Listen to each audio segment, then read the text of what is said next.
Sir, আমরা তো অনেক মানুষের উপর কত রাগ, কত অভিমান করে অনেকটা সময় যোগাযোগ করি না, কথা বলি না। স্যার, একটু ভেবে দেখেছেন? চলুন একটু কল্পনা করি। আমার যখন ভীষণ করে মন খারাপ হয়, তখন আমি ঠিক এই কথাগুলো খুব করে ভাবি।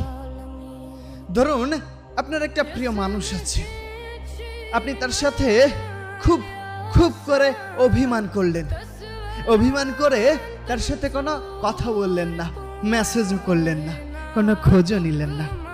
এভাবে অভিমান করেই রাতটা পার হয়ে গেল। সকালেও সে আপনার কোনো খোঁজ নিল না, আপনিও তার কোনো খোঁজ নেওয়ার সময়ও পেলেন না। কারণ মধ্যরাতে স্যার আপনার ভীষণ করে বুকে ব্যথা করছিল।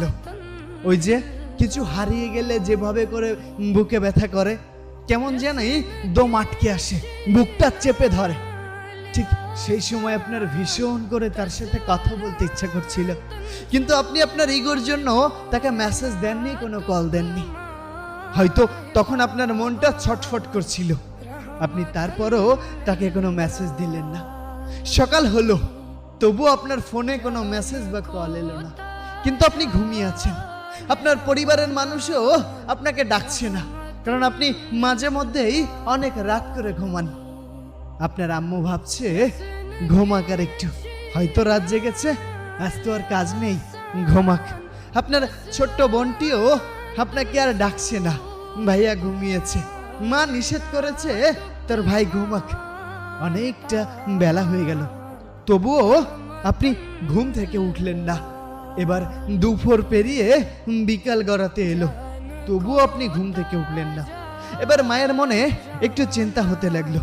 মা ভাবছে এবার তো কিছু খেতে হবে। দরজায় গিয়ে কিছুক্ষণ ডাক দিলেন, ওই উঠিস না কেন?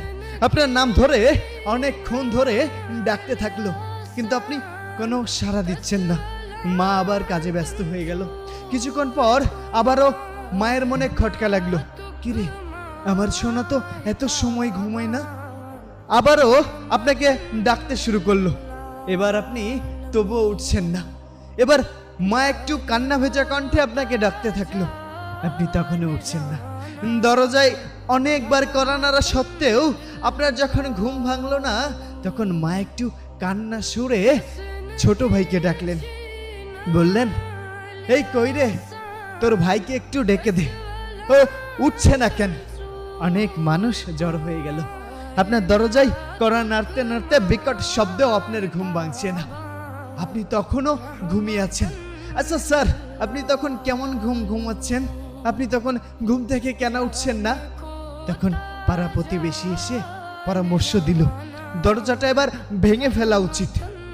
কেউ কেউ দরজাটা বিকট শব্দে আঘাত করছে। মা তখন খুব কান্না করছে। আপনার বোন এসে মাকে জড়িয়ে ধরে রাখছে। দরজাটা ভাঙা হলো, আপনি তো ঘুমিয়ে আছেন।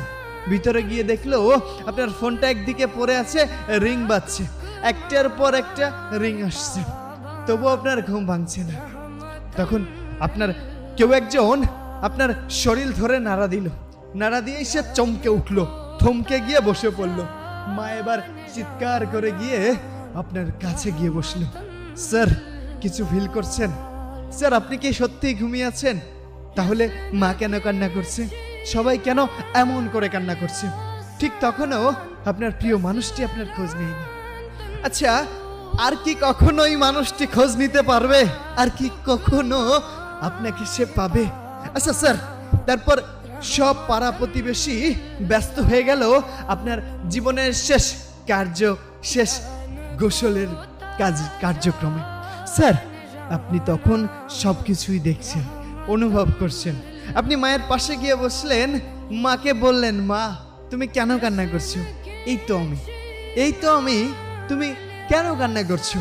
কিন্তু আপনার হাত তখন হাওয়ায় ভেসে যাচ্ছে, কিন্তু মা কান্না করেই যাচ্ছে। ঠিক সেই সময় আপনার প্রিয় মানুষটির কল আসলো আপনার ফোনে। আপনার ফোনটা বেজে উঠতেই আপনি ছুটে দৌড়ে গেলেন ওই ফোনটা ধরতে। আপনি ফোনটা ধরতে গিয়ে হাওয়ায় মিশে গেছেন, আপনি ফোনটা ধরতে পারলেন না। স্যার কেন পারলেন না? কিন্তু বারবার কল আসছে। কেউ একজন এসে ফোনটা কেটে দিল। ফোনটা এভাবে কল আসতে আসতে একটা সময় সুইচ অফ হয়ে গেল। কেউ আপনার জন্য চলে গেল ওই জারের বাঁশ কাটতে, আবার কেউ শেষ গোসলের চেষ্টা করছে। স্যার, আপনার আপনার গা হাত পাও শীতল হয়ে আসছে, তাই না? কথাগুলো শুনে আপনি হারিয়ে যাচ্ছেন। একটু ফিল করুন, সবাই আপনাকে শেষবারের মতো দেখতে আসছে। আপনি ঘুমিয়ে আসছেন চিরনিদ্রায়। আপনার প্রিয় মানুষটি আপনার ফোনটা সুইচ অফ পাচ্ছে। সবাই যখন আপনাকে শেষ নিদ্রায় সহিত করে এসে বসে আসলো, তখন আপনার ফোনে কল আসছে। কেউ একজন আপনার কলটা রিসিভ করলো। কলটা রিসিভ করে বলল, আপনি কাকে চান? যখন আপনার নাম ধরে সেই মানুষটি কান্না করছে আর বলছে সে কথাই। তখন স্যার সে ওই মানুষটিকে জবাব দিল, কেন আপনি জানেন না? সেই মানুষটি আর নেই। সে চিৎকার করে নিজের কানকে বিশ্বাস করতে পারল না। সে বিশ্বাস করতে পারল না নিজেকে। সে থমকে গেল। সে বারবার কল করতে লাগলো। তার পরিচয় জানতে চাওয়া হলো, সে বলতে পারল না। সে থমকে গেল। তার মনটা ছুটে আসছে তার বাসায়। সে তার শেষবারের মতো তাকে দেখার জন্য খুব চেষ্টা করছে, কিন্তু সে পারছে না। তবুও তার ঠিকানা জানতে চাইল। ঠিকানা জানতে চাইলেও তবুও কেউ তাকে তার ঠিকানা দিচ্ছে না, কারণ সে কে হয়? তার মনটা তো ছুটে আছে তার বাসায়।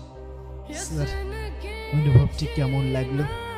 স্যার, তারপর যখন সেই মানুষটি আপনাকে আপনার বাসার উদ্দেশ্যে ছুটে আসলো, ঠিক তখন স্যার